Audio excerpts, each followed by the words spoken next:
रामापुरम नाम का एक छोटा सा गांव रहा करता था और उस गांव के रहने वाले लोग कई पीढ़ियों से एक अजीब सा रिवाज का पालन करते आ रहे थे।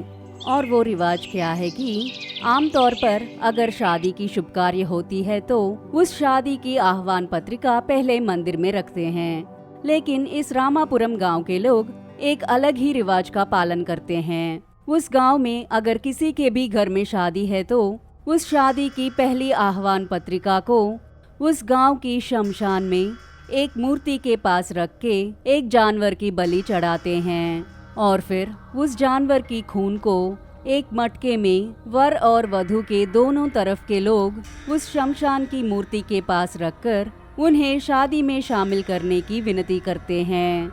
उनका ये मानना था कि शादी बिना किसी समस्या के सही ढंग से हो जाती है और तो और वो लोग ये भी मानते हैं कि इस तरह करने से ही उनकी शादीशुदा जिंदगी अच्छी रहेगी।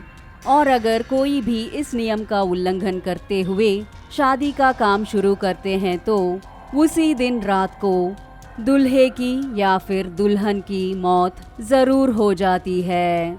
और वो मौत भी सादा सीधा नहीं होता। वधू या वर फांसी में लटके हुए पाए जाते हैं या फिर खून की उल्टियां करते हुए वही के वही मर जाते थे। और वो गांव वाले इस रिवाज का पालन बहुत सालों से करते आ रहे थे। इसलिए रामापुरम के गांव के लोग कभी भी उस नियम का उल्लंघन नहीं करते थे और वो लोग शादी की पहली आह्वान पत्रिका को शमशान की उस मूर्ति के पास रख के एक जानवर की बलि चढ़ाने के बाद ही शादी के काम शुरू करते थे। और ये रिवाज उन गांव वालों की आदत सी बन चुकी थी। और इसी रामापुरम गांव में सूरैया नाम का एक किसान रहा करता था। सूरैया का परिवार एक मध्यम वर्गीय परिवार था और वो बहुत ही ईमानदार इंसान था। सूरैया की सिर्फ एक ही बेटी थी और उस बेटी का नाम था मल्लिका। सूरैया को अपनी बेटी मल्लिका पर बहुत प्यार था। बेचारी मल्लिका जब छोटी थी तभी उनकी माँ की मौत हो गई थी। इसलिए मल्लिका को सूरैया ही माँ और पापा बनकर प्यार किया करता था। मल्लिका की अब शादी करने की उम्र है और इस वजह से सूरैया बहुत परेशान रहा करता था। वो हमेशा अपनी बेटी की शादी एक अच्छे परिवार के एक अच्छे लड़के से करने की सोचता रहता था। इसलिए सूरैया अपनी बेटी के शादी के खातिर एक अच्छे से परिवार के अच्छे से लड़के को ढूंढने के लिए बहुत सारे गांव घूम चुका था। और इसी क्रम में अचानक पास वाले गांव के मुखिया जी सूरैया के घर आ पहुंचे। वो मुखिया जी अपने बेटे की शादी मल्लिका से करवाना चाहते थे। ये बात सुनकर सूरैया आश्चर्यचकित होकर खुश हो जाता है। शादी की बातें करते हुए मुखिया जी सूरैया से कहने लगे, क्या रे सूरैया, कैसे हो? उस शादी के ब्रोकर ने कहा था कि तुम अपने बेटी के लिए लड़का ढूंढ रहे हो। मुझे पता लगा कि तुम बहुत ही ईमानदार और मेहनती आदमी हो और तो और तुम हमारे पास के गांव में ही रहते हो। इसलिए मैं ये पूछने के लिए आया था कि तुम अपने बेटी की शादी मेरे बेटे से कर सकते हो कि नहीं। अगर तुम इस शादी के लिए राजी हो तो हम शादी की तारीख पक्की कर लेते हैं, अगर नहीं तो यहीं पर बातें खत्म कर लेंगे। और तो और ये लड़की की जिंदगी का सवाल है, इसलिए ऐसी बातें बाहर वालों तक नहीं पहुंचनी चाहिए।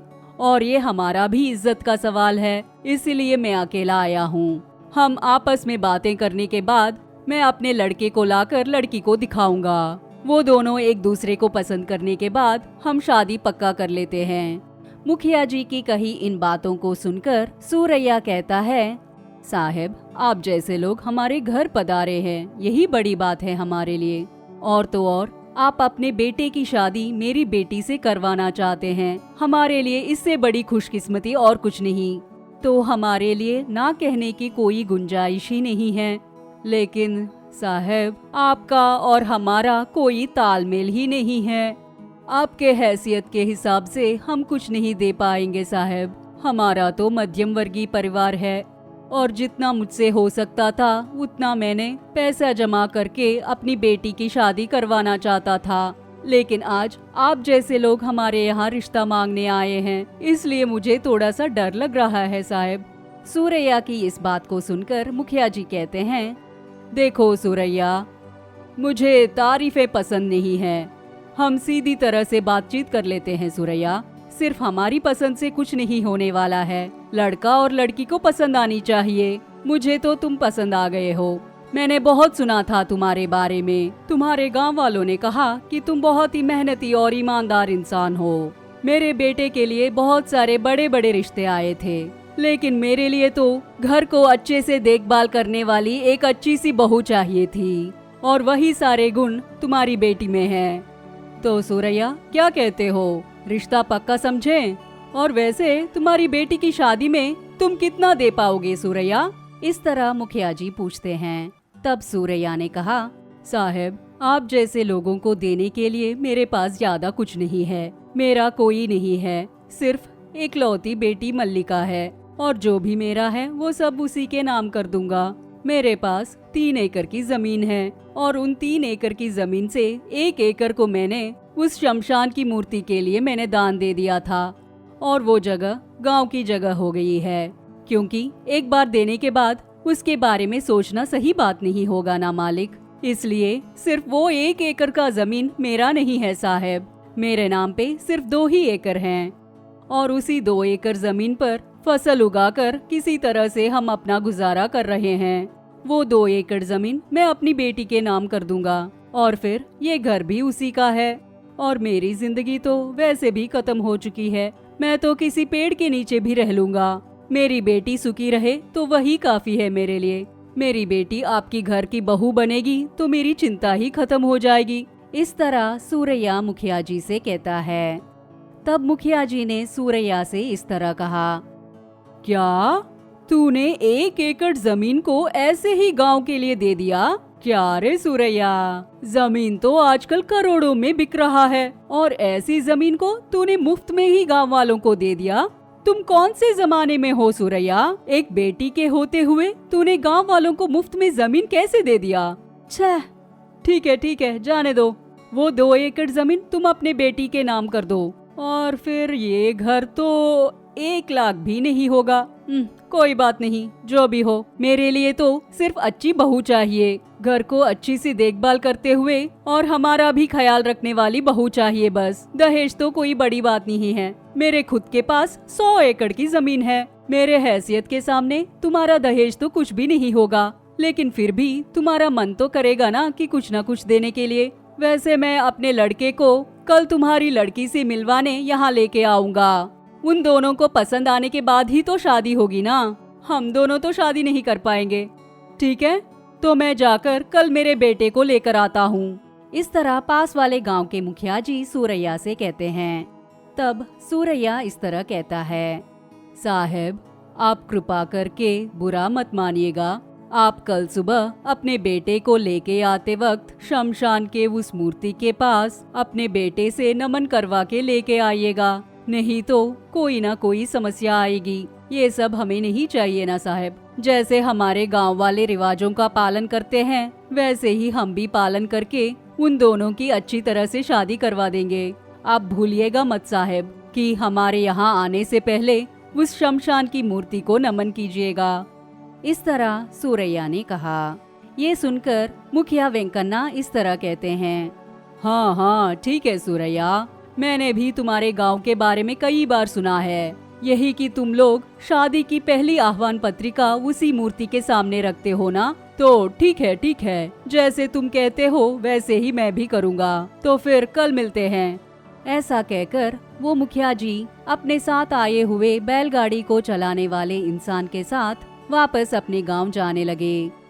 और यहाँ सूरैया अपनी बेटी से खुशी खुशी से इस तरह कहता है, बेटी मल्लिका, तुम्हारे अच्छे दिन आने वाले हैं। तेरे लिए मुखिया जी के बेटे का रिश्ता आया है। तेरे लिए लड़का ढूंढने के लिए बहुत सारे गांव घूम चुका था, लेकिन इतना अच्छा रिश्ता मुझे कहीं नहीं मिला। ये तो बहुत ही अच्छा रिश्ता है बेटी। पास वाले गांव के मुखिया जी तुझे अपना बहू बनाना चाहते हैं। हम सच में बहुत ही खुशकिस्मत लोग हैं। तेरा वहाँ जाने के बाद ऐसे गुल मिल जाना कि मेरा नाक नहीं कटे। समझ गई ना बेटी? इस तरह सूरैया अपनी बेटी से कहता है। अपने पापा की इन बातों को सुनकर मल्लिका इस तरह कहने लगी, पापा, आपको छोड़ने का मेरा सच में मन नहीं कर रहा है। आप मुझे बहुत अच्छे लगते हो पापा। पापा, मेरे जाने के बाद तुम अकेले पड़ जाओगे ना? तब तुम्हारे लिए खाना कौन देगा पापा? आपका ख्याल कौन रखेगा पापा? तुम भी मेरे साथ आ जाओ पापा। इस तरह मल्लिका बहुत ही दुखी मन से अपने पापा सूरैया से कहती है। जवाब में सूरैया ने कहा, ये क्या है मल्लिका, अच्छे से शुभ काम होने वाला है, ऐसे समय पे क्यों रो रही हो? मेरा क्या बेटा, मैं तो एक राजा की तरह जी लूंगा। तू वहाँ जाके खुश रहोगी तो वही काफी है मेरे लिए। मेरे लिए वही स्वर्ग जैसा होगा बेटा। ठीक है, तू ये सब अपने मन से निकाल दो और खुशी से रहो। और तुझे पता है, मैं तुम्हारी शादी बहुत धूमधाम से कराऊंगा।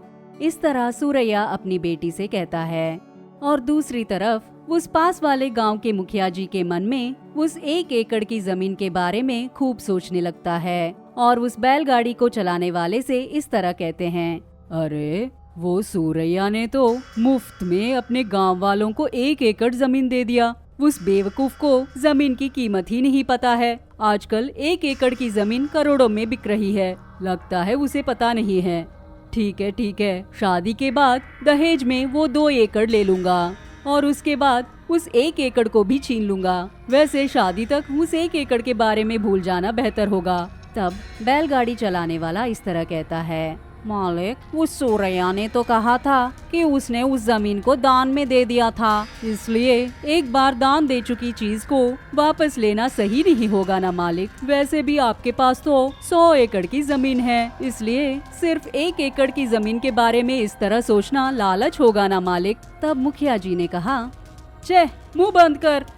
जमीन और जायदाद की बातों में हमें कभी भी संकोच नहीं करना चाहिए। मैं उसके 3 एकड़ जमीन के बारे में इतना उत्सुक क्यों हूँ तुझे पता नहीं है। उसके 3 एकड़ की जमीन में खजाना है। एक बार किसी काम के लिए जब मैं और स्वामी जी इस तरफ से जा रहे थे, तब वो स्वामी जी ने कहा कि इस जमीन में खजाना है। तभी तो मैं उस गरीब के यहाँ उसकी बेटी को अपने बेटे के लिए मांगा था, वरना उसकी हैसियत क्या है? वो तो मेरी पैर की धूल है। मैं वहाँ सूरैया की लड़की के लिए नहीं गया था। मैं वहाँ उसके नाम पे जो जमीन है उसके लिए गया था। मैं उसकी बेटी को अपने बेटे से शादी करवा के उसे और उसकी बेटी को मरवा कर उस जमीन को हड़प लूंगा। और तो और उसका कोई भी नहीं है, इसलिए पूछने वाला भी कोई नहीं होगा। ये सब मेरा ही षड्यंत्र है, समझे? इस तरह मुखिया जी बैलगाड़ी चलाने वाले से कहते हैं। ठीक उसी वक्त उनकी बैलगाड़ी शमशान की मूर्ति की तरफ से जा रही थी और अचानक से उनकी बैलगाड़ी वहीं के वहीं रुक गई और जोर की हवा भी चलने लगी थी। ये देखकर मुखिया जी, अप्पा राव, ये क्या इतनी जोर की हवा चल रही है?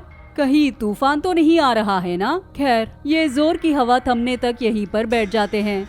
ऐसा कहकर वो दोनों उस मूर्ति के पास जाकर बैठ गए। गांव में जोर की बारिश भी होने लगी।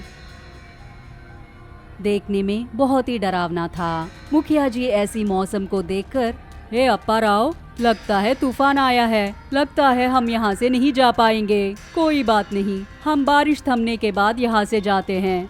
बैठो बैठो। ऐसा कहकर उन दोनों ने वहीं पर बैठने का फैसला किया। तब मुखिया जी उस मूर्ति को देखकर अप्पा राव से कहने लगे, हे अप्पा राव, पता है, इसी मूर्ति के लिए ही उस पागल सूरैया ने बिना एक भी रुपया लिए 1 एकड़ की जमीन गांव के नाम कर दिया। पागल कहीं का, इतनी छोटी सी मूर्ति के लिए 1 एकड़ की जमीन दे दिया। ये शादी होते ही इस मूर्ति की जगह को भी खुदवा कर इस जमीन को सुंदर बना के बेच दूंगा और इसलिए इसको हमें नमन करने की भी जरूरत नहीं पड़ेगी और आह्वान पत्रिका भी नहीं देनी पड़ेगी। सबको यहाँ आके कार्ड देना है और नमन भी करना है। चाहे ये कोई देवी माँ है क्या? ठीक है, इस तुच्छ चीज के बारे में क्या सोचना। बारिश कम होते ही हम दोनों यहाँ से निकल जाएंगे, ठीक है?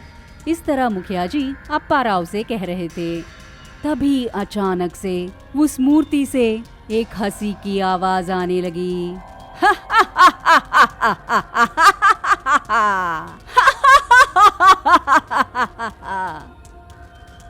हे